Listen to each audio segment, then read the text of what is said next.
Hello everyone, welcome to Ganit Gurukul and this is Yogesh Garg. So in this video, we are going to discuss this तगड़ा सवाल which is based on determinants, right? So आप question में देख सकते हो कि एक आपको डिटर्मिनेंट दिया हुआ है x की फॉर्म में function of x and F of zero की वैल्यू दी हुई है -2 and then you have to find sigma of F R का mod where R varies from 1 to 30. तो f1 plus f2 plus f3 till f30 तक की values का आपको ऐसे मॉड लेकर सम करना है. पता है यूजुअली इस तरह के क्वेश्चंस में जैसे आपको एफ ऑफ जीरो की वैल्यू दी हुई है -2, तो सब बच्चे क्या सोच सकते हैं, पहली पॉसिबिलिटी क्या होती है स्टूडेंट्स दोज हु थिंक इसमें कि भाई आप जीरो पुट कर दो कर दिया. लेकिन जैसे ही आप इसमें जीरो पुट करोगे भी, मान लो आपने किया एफ ऑफ जीरो, तो देखो क्या बनेगा.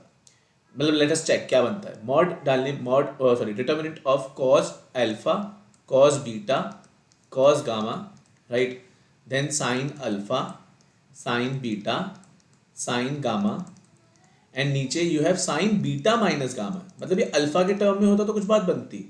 फिर you have sine gamma minus alpha, then you have sine alpha minus beta.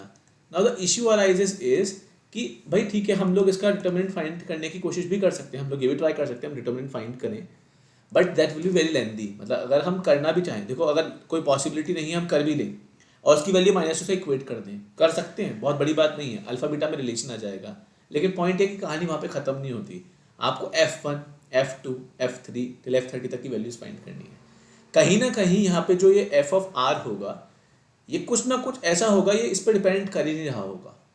आप खुद से सोचो, वरना अगर हम ऐसे 1 2 3 4 पुट करने लग जाएंगे, हम ऐड करने लग जाएंगे, तो वो बहुत एक्टिव हो जाएगा. आप सोच सकते हो कि हम इसमें वो भी लगा सकते हैं, जैसे डिटर्मिनेंट्स को ऐड कर सकते हैं, बट तीनों रो डिफरेंट हैं.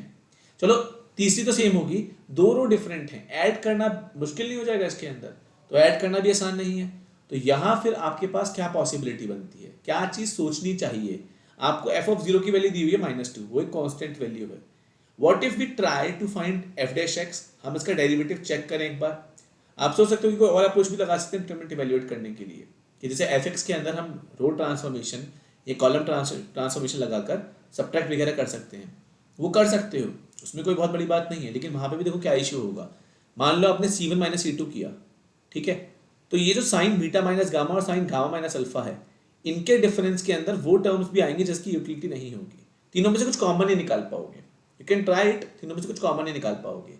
और मैं आपको एक बात कह रहा हूँ कि आप उसको पिक करो आगे के लिए भी.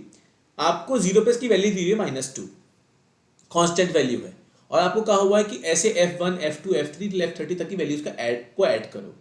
तो वो सब वैल्यूज कैसी होंगी, कहीं ना कहीं ऐसा तो नहीं है कि डेरिवेटिव पे वो बात टिकी हुई हो. मतलब ये, हम अगर इसका डेरिवेटिव निकाल के देखते हैं, if in case derivative zero आ गया, और डेरिवेटिव जीरो अगर आ गया तो फंक्शन कैसा हो जाएगा, एक कांस्टेंट फंक्शन. मतलब ये हम सॉल्व भी करेंगे तो भी क्या आएगा, इसका कुछ कांस्टेंट आंसर आएगा. और अगर कांस्टेंट फंक्शन है, मतलब इसका डेरिवेटिव अगर जीरो आ गया, ये कांस्टेंट फंक्शन है, तो वहाँ तो सब वैल्यूज पे आंसर क्या होगा, -2. So let us check, let us find the derivative of this function. If this is F X, find F dash X. तो आपका एफ डैश एक्स क्या होगा, वो फाइंड करते हैं. ठीक है, तो देखो एफ डैश एक्स कैसे करेंगे. फर्स्ट कॉलम को डिफरेंशिएट, कॉलम की जगह फर्स्ट रो को करते हैं. पता है रो आसान रहेगा, क्योंकि तीसरी रो पूरी जीरो हो जाएगी, कांस्टेंट है. पहली रो का डेरिवेटिव क्या होगा, minus sine x plus alpha minus sine x plus beta, second element, and then you have minus sine x plus gamma. तो ये तो फर्स्ट रो का डेरिवेटिव हो गया, और उसके बाकी दो एलिमेंट सेम रहेंगे, बाकी दो रोज जो है वो सेम रहेंगे. अब जरा एक चीज देखना, sine x plus alpha, sine x plus beta, sine x plus gamma. I think लिखने की पूरी ज़रूरत भी नहीं है, आप लोग एक चीज़ समझ सकते हो कि फर्स्ट और सेकेंड रो जो हैं, फर्स्ट रो में से if you take minus common, minus बाहर निकाल दो, तो अपने आप फर्स्ट और सेकेंड रो सेम हो जाएंगी.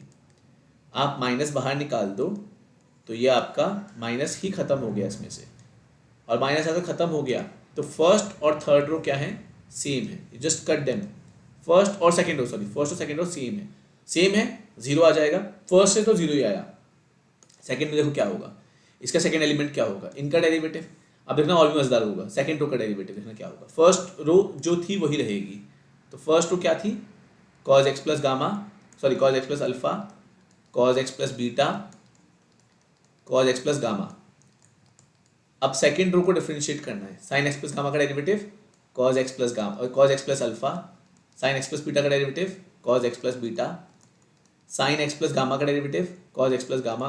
तो बात खत्म है, लिखने की जरूरत नहीं है। तीसरा जीरो, इससे भी जीरो आ गया। और तीसरा देखो क्या होगा, तो तीसरे में तो ऊपर दोनों वाले तो सेम रहेंगे जो थे, मतलब वो था कॉज एक्स प्लस अल्फा, वो था कॉज एक्स प्लस बीटा, वो था कॉज एक्स प्लस गामा। लिखने की ऐसी ज़रूरत नहीं है क्योंकि नीचे जो तीसरे वाला है वो पूरा कांस्टेंट था, डेरिवेटिव जीरो जीरो जीरो।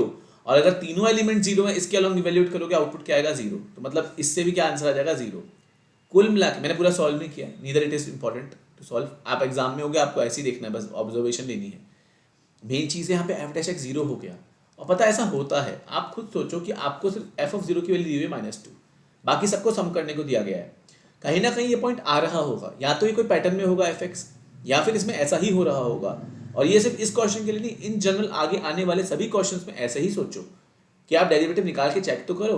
हो सकता है डेरिवेटिव जीरो नहीं आता, तब हम कुछ और सोचते हैं, बट डेरिवेटिव निकालना बहुत मुश्किल नहीं होता डिटर्मिनेंट्स में, खासतौर से ऐसा जो पैटर्न दिख रहा हो।